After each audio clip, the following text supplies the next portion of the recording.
The narrative essay is typically a more enjoyable type of essay for students to write because narrative is storytelling, and sometimes storytelling just kind of comes naturally, especially if it's something that happened to you. It's kind of easier to relate an event that happened as opposed to kind of a more traditional type of essay. But narrative always involves some sort of conflict. Now, the conflict can be major, can be life-altering or life-threatening, or it can be something relatively minor. But the conflict is just the hook that draws your reader in, because they want to know what's going to happen. What's going to happen next? How is this all going to play out? What's going to happen in the end? So that's the conflict is that hook that draws your readers in. The narrative essay has what's called the narrative point, and you can look at that as the thesis. The narrative point is just the point of it all. What is the point in telling this narrative? And using narrative in an essay, it is mostly storytelling, but there should be some point to it in the end. It should be clear, what is the point, the larger point that this story is trying to convey to the audience. But you're using narrative in a way that it gets that point across to your audience.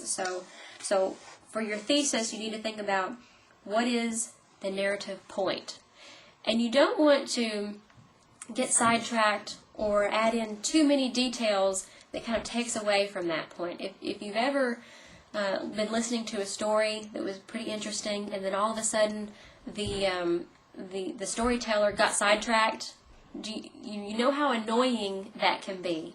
And the same thing can happen in your writing.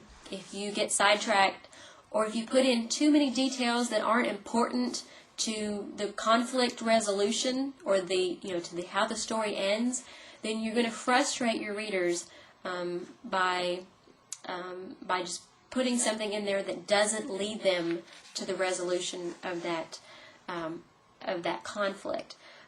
When you're gathering material for your narrative, you don't necessarily have to tell a story that actually happened to you. You can just tell something that you had heard happened, or even you can even make up some things, make up some stories, as long as it's something that could actually happen.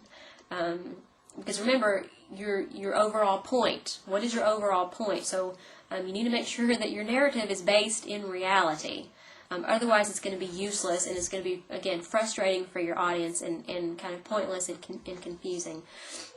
So when you're trying to remember what specifics do I need to include, answer the questions who, what, when, where, why, and how. That's usually a first step. Who did it happen to? What happened? Where was it? When? Answer all those questions in as much detail as you can. You don't have to include every answer to those questions, but that helps you to generate the material, can help you think of things that you may have forgotten about, and can help you just be selective in what of those details do you really need to include. But having them there in front of you is the first step. That way you can kind of weed through them to see which of these specifics really help to carry a point, to carry the narrative through to the resolution, and to carry across that narrative point.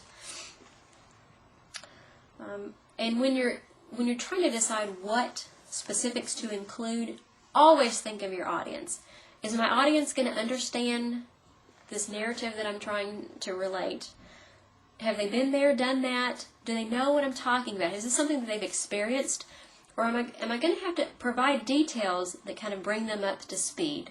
So you need to think about, do they know what I'm talking about? Is this something that they've probably experienced before, or that they can at least picture in their mind? And if not, you need to think of a way that you can bring them up to speed and give them those details that they need to understand the narrative as a whole. And then you need to think about your organization. So, chronological is one of the more obvious types of organizational approaches, because Narratives typically have a beginning, a middle, and an end. So they follow a chronology. So chronological is a good way to organize your narrative. Although you can use other types of organization, but far and away the chronological approach is the best.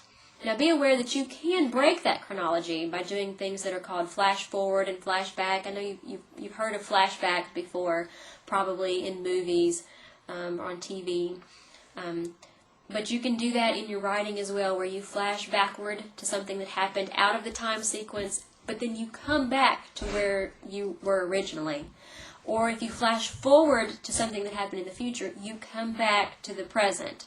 But those are a way of breaking the chronology, but you do flash forward and flash back to create emphasis. So if there is a particular moment that you want to place special emphasis on, then using the flash forward and flash back can help with that.